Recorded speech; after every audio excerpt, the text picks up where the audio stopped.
Music by Nitish विराट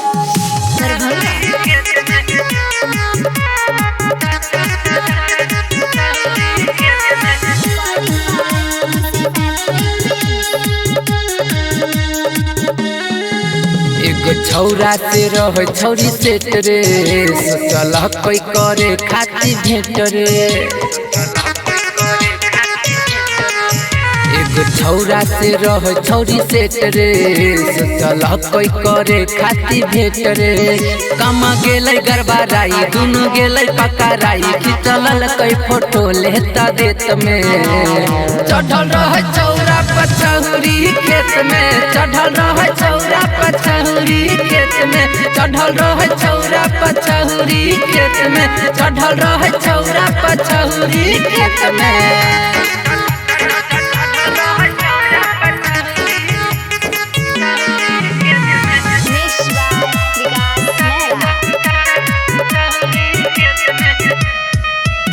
कही कही सनमा बिगाड़ दिलकै मनवा तपारा जवानी के रह चढ़ल।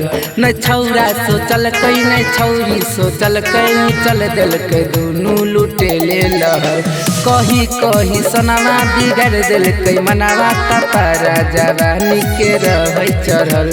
न छौरा सोचलकै न छौरी सोचलकै चल दिलकै दुनू लुटे ले लहर। खूब बढ़िया से देख ललकै दुनू एने ओने नहीं रह नहीं कोनो घुसै रह झटपट आकी गेलै रे उलट चोट लग गेलै छौरी के पेट पर। चढ़ल रह छौरा पचौरी खेत में चढ़ल रह छौरा पचौरी खेत में चढ़ल रह छौरा पचौरी खेत में चढ़ल रह छौरा पचौरी खेत में।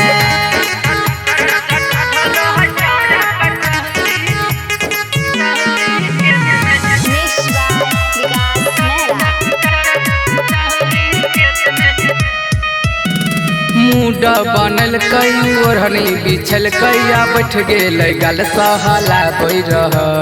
पता नहीं चलल मकई क बहिल पंकज प्रेमी जे आबै रह।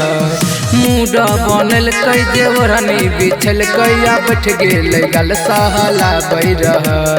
पता नहीं चलल मकई क बहिल पंकज प्रेमी जे आबै रह। गरलै निशा के शीशा तकनल अजित मेहरा अब सब कोई जानल।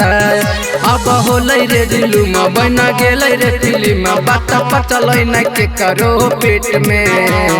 चढ़ल रह छौरा पचौरी खेत में चढ़ल रह छौरा पचौरी खेत में चढ़ल रह छौरा पचौरी खेत में चढ़ल रह छौरा पचौरी खेत में।